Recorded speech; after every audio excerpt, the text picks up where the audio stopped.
আল্লাহর রাসূলকে বললেন, আল্লাহর হাবিব, আসমান এবং জমিন, এই আসমান এবং জমিনকে সৃষ্টি করেছেন। আল্লাহর রাসূল বললেন, আসমান এবং জমিন আমার আল্লাহ তাআলা সৃষ্টি করেছেন। আবার জিবরাইল প্রশ্ন করলেন, এই যে জমিনের উপরে আর আসমানের নিচে যত মাখলুক আছে, এই সমস্ত মাখলুককে কে সৃষ্টি করেছেন?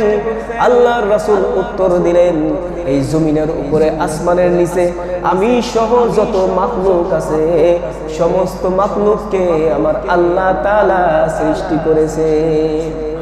জিবরাইল আবার প্রশ্ন করলেন, তাহলে এই যে সমস্ত মাখলুককে কে রিজিক দেয়?